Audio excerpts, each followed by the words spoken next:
Olá, pessoal, tudo bem com vocês?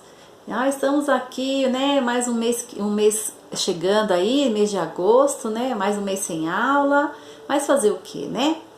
E eu tô passando de novo com um videozinho aqui com vocês por causa de algumas modificações que nós tivemos, tá? Começando pelas atividades. Atividades antes eram sequências didáticas, agora essa semana vieram atividades retiradas do livro.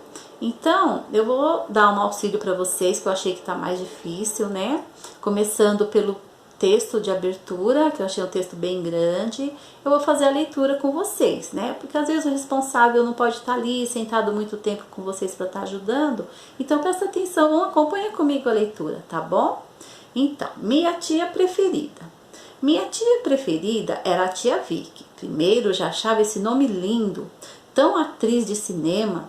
Quando fiquei mais velha, descobri que ela se chamava mesmo era Vicentina e fiquei um pouco decepcionada, mas logo esqueci e pronto. Para mim, ela será sempre a tia Vicky.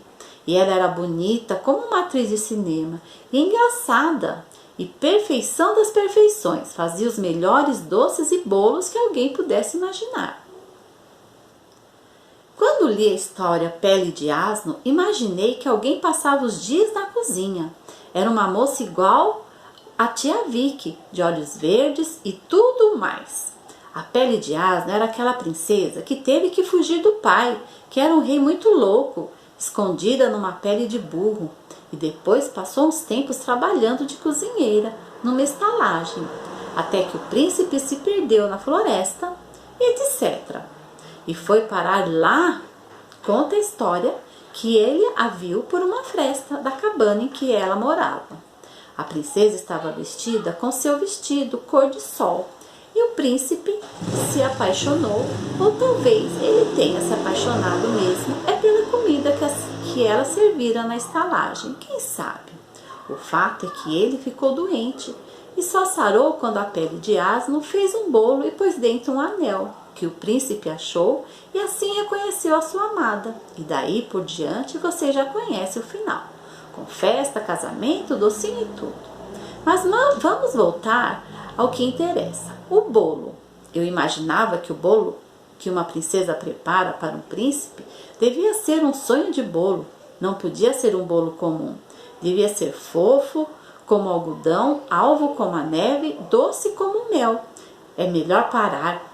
Eu vou ter que quebrar meu regime. Enfim, aquele bolo devia ser o próprio bolo do paraíso.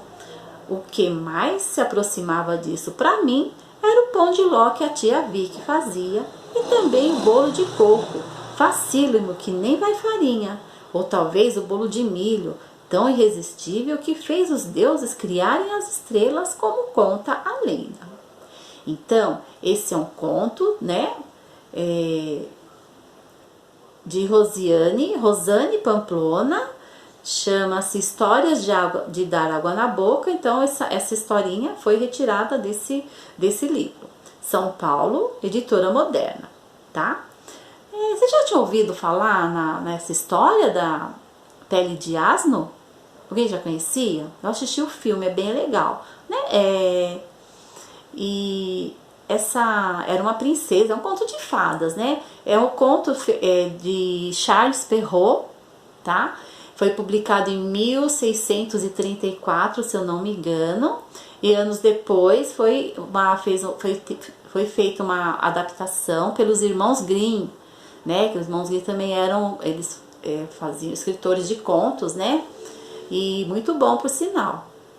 E só para vocês, só por curiosidade mesmo, para vocês saberem. E esse Charles Perrault, ele fazia os contos dele, ele fazia em forma de versos, né? Como se fosse um poema. E ele escrevia as histórias dele dessa maneira, certo? Então tá. Então as primeiras questões ali é só a interpretação de texto, né? Que vocês vão encontrar as respostas, né? Como você já sabe, lendo de novo o texto, procurando lá na parte referida, tá? Então, lá embaixo, tá? Nas questões, no capítulo 2, tá escrito lá frutas na cozinha, tá? Vou pular porque as primeiras tá muito fácil, tá? Então a segunda parte da atividade ali seria sobre o gênero receita, que você já conhece, tá?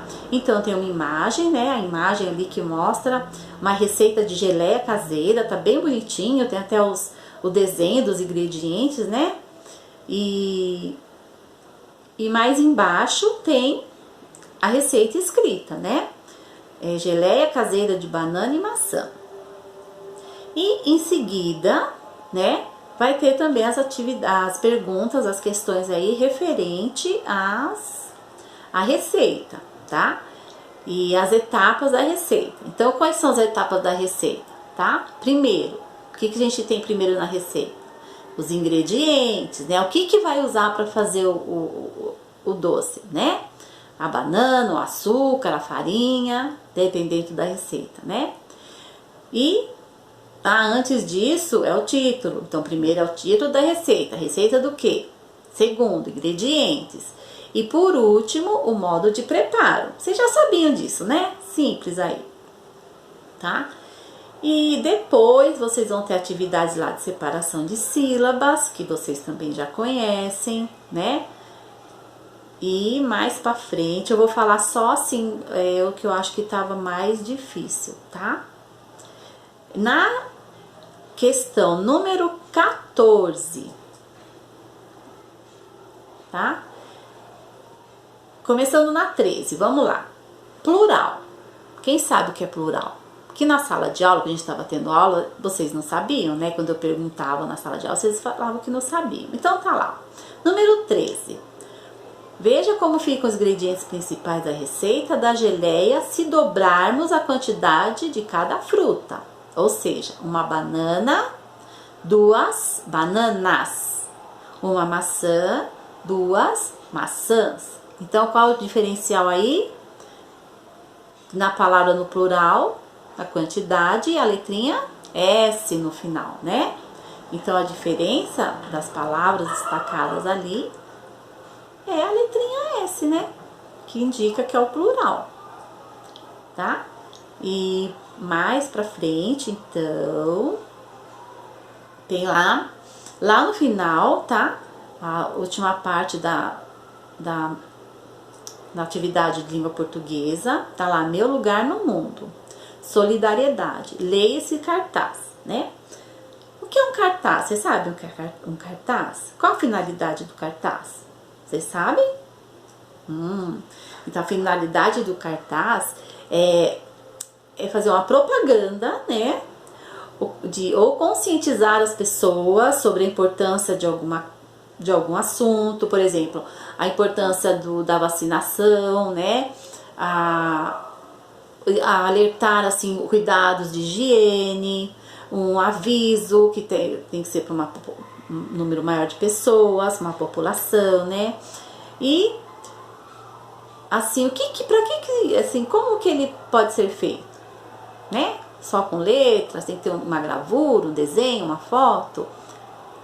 Então, sim, né? Depende do tipo de cartaz. Se é um cartaz que é para alcançar crianças, tem que ter sim o desenho. Você viu o desenho lá a gravura da atividade? Tá bem bonitinho, né? Tem um cabelo um rostinho, uma carinha, né?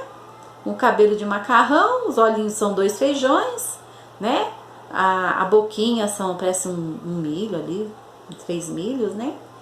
Então, o cartaz sobre o quê? Dia da Criança Sem Fome, tá? Então, é um cartaz solicitando doação de alimentos, tá? Deu pra entender mais ou menos que é um cartaz, né? Um cartaz é que a gente vê sempre na rua, nos postos de saúde, né? Colocado assim nas paredes, a gente sempre vê, né? Então, o que tá pedindo ali? Para vocês fazerem o cartaz, a questão 17, tá?